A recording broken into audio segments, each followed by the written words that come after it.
हामी चाहिँ मनाङको यात्रामा छौँ होइन I want to show you something है Look This is यस्तो चाहिँ मनाङको कन्डिसन गाह्रो छ फाइनल्ली हामी चाहिँ अब छिन्दी लेक पुगेको छौँ होइन आफ्टर लङ स्ट्रगल यो हाम्रो पछाडि हेर्न सक्नुहुन्छ दिस इज छिन्दी लेक अनि यो चाहिँ मनाङमा पर्छ होइन यस्तो छ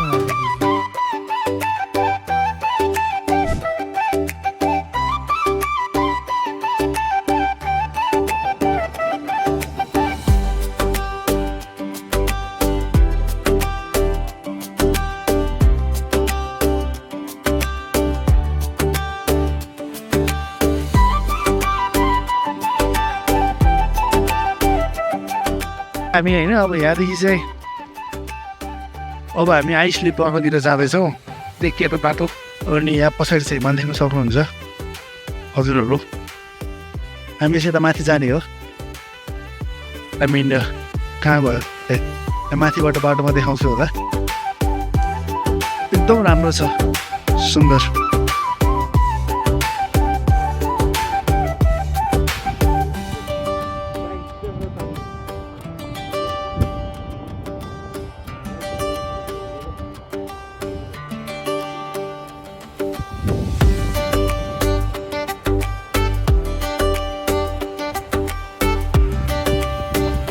Guys, see back पुरै माउन्टेनै माउन्टेन 360 माउन्टेन छ अहिले हामी अन द वे बाटोमै छौँ आइसलीको लागि बाइकमा जान आँटेको लास्टै गाह्रो हुने रहेछ माथि जान चाहिँ माई गड मेरो ब्याकमा हेर न चौरी गाईको बथान छ अनि माथिको हिमाल भयो अनि तल यहाँ तल चाहिँ त्यो गाउँबाट चाहिँ हामी तलबाट माथि आएको बाइकमै छौँ हामी दुईजना चाहिँ अनि पछि look these are sorries guy and this is the view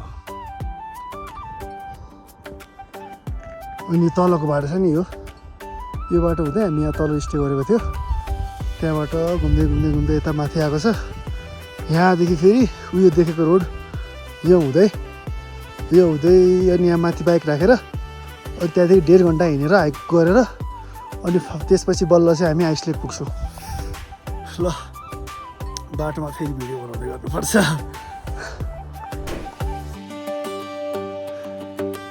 road देखाउँदैछु म तपाईँहरू रोड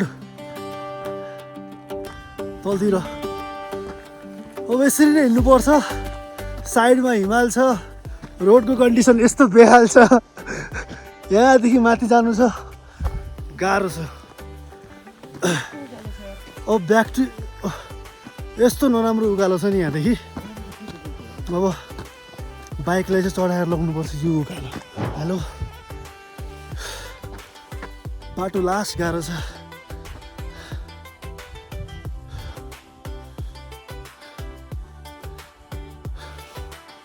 अब बाइकले तान्नु छोड्यो बाइक चाहिँ माथि पुग्छ होला म चाहिँ हिँड्दैछु बाटोमा भ्यू बवाल छ सिन्धी लेकको हो अनिललाई वहाँ माथि हुँदैछ ऊ अनलाई हात पुऱ्याउनु त ए भ्यू चाहिँ बवाल छ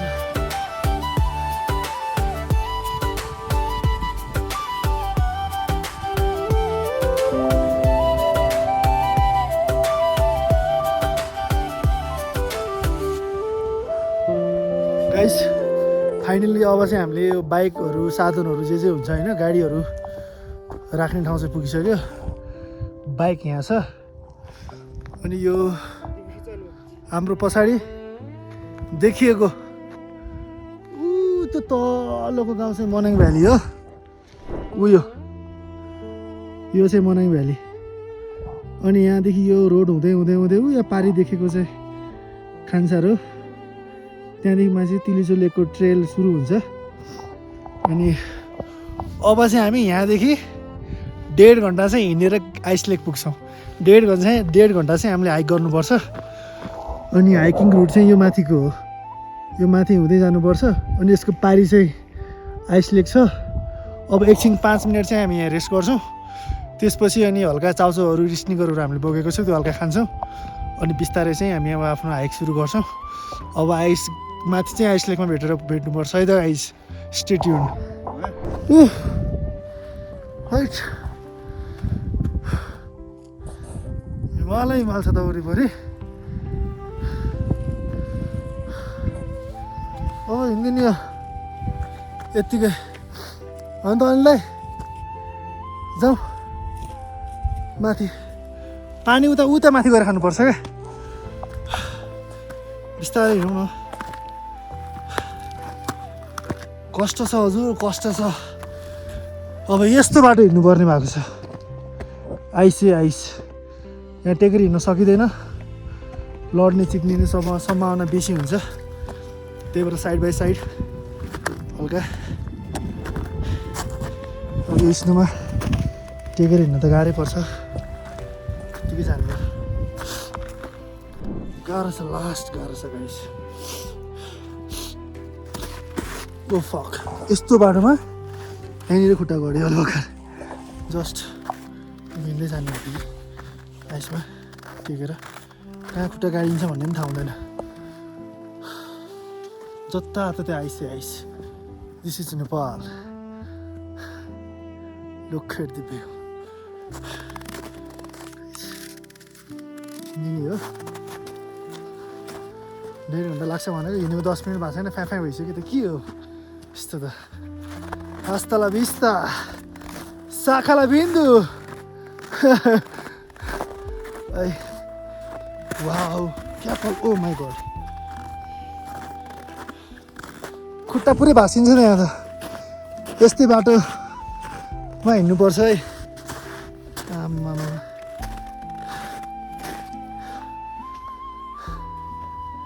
आइस लेक।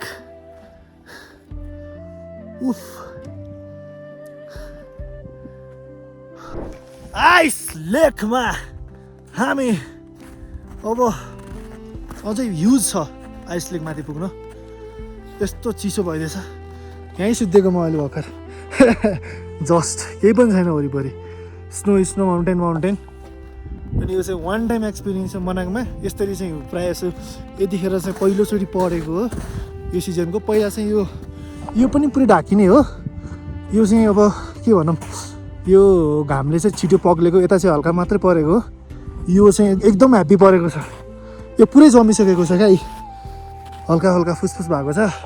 अब माथि नै गएर भिडियोहरू बनाउनु पर्छ। यहाँ कुर्न थाल्यो भने चाहिँ समय गएको बेलै पत्तै पाइँदैन। अब आइस लेकमा पुग्न त समय नै लाग्छ कि के हो। 1.5 घन्टा 2 घन्टा लाग्छ जस्तो छ हामीलाई। यस्तो तरिकाले इन्जोय गर्दै गयो भने चाहिँ वाह बवाल रमाइलो बस एकदम। यस्तो दामी सिन छ यो स्मरण। माई गड उफ। यहाँ चस्मा चाहिँ अनिवार्य नआउनुपर्छ। यहाँ त स्नो ब्लाइन्डनेस स्नो आँखा यस्तै हेर्न सकिन्न। पुरै एलुसिनेसन हुन्छ हजुरलाई। यहीँ उहाँको पनि हेर्नु चाहिँ केही भएको जस्तो फिल हुन्छ। त्यही भएर गगल्स चाहिँ मेरो खुट्टा दसिरहेको छ। खुट्टा चाहिँ एकदम ओ माई गड। अब चाहिँ धेरै यहाँ टाइम वेस्ट नगरी माथि जानुपर्छ है त।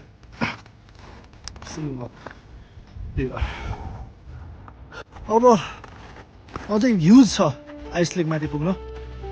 यस्तो चिसो भइदिएछ गाइजहरू। अब चल्दिन धेरै।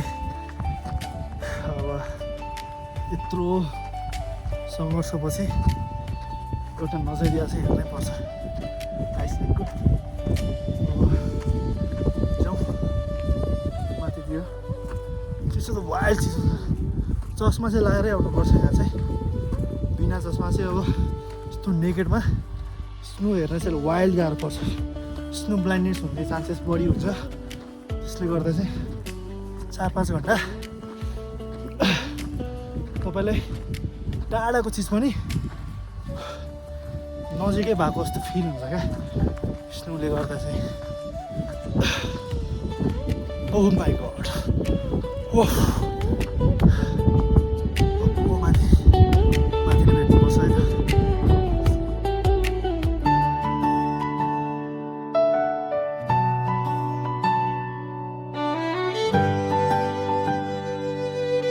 guys. के हो पछाडिको चाहिँ अलि थम्ब्याउनु नै गाह्रो भयो क्या यो नै आइस लेक जस्तो लागिरहेछ क्या मलाई चाहिँ यो पछाडि चाहिँ लेक जस्तो छ है अर्कै ठाउँमा आयो के अब सिन्धी लेक भनेर सिन्धी लेक जाने बाटो पुरै फ्रोजन छ सब फ्रोजन यस्तो फ्रोजन छ हेर्नु यहाँ अल फ्रोजन खै कहाँ पुगिदिनु त उहाँ छ लास्ट गाह्रो हुने यो हिउँमा हिँड्न चाहिँ अब चाहिँ जानियो हिँड्दै यति स्टिप ओए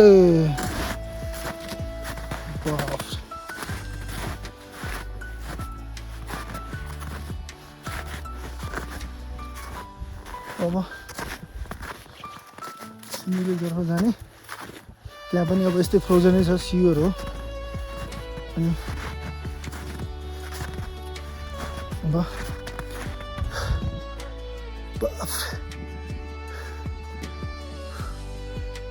भिडियो खिच्ने फ्रोजनको आइस लेकको त्यसपछि 10-15 मिनट त्यहाँ बिताएर अनि फर्किन्छौँ हामी 10-15 मिनट बिताउने 10-15 मिनट्स त्यसपछि फर्किने किनकि पछि अब बादलले पुरै ढाक्छ यो बादल भएपछि त्यस्तो राम्रोसँग भ्यूहरू पनि देखिँदैन भ्यू भनेको यही हो नर्मल सब भ्यू नै हो छ फ्रोजन छ पुरै लेक पनि फ्रोजनै होला आई गेस यस्तो फ्रोजन छ माथि गएर हेरौँ के छ है त finally this is ice lake wow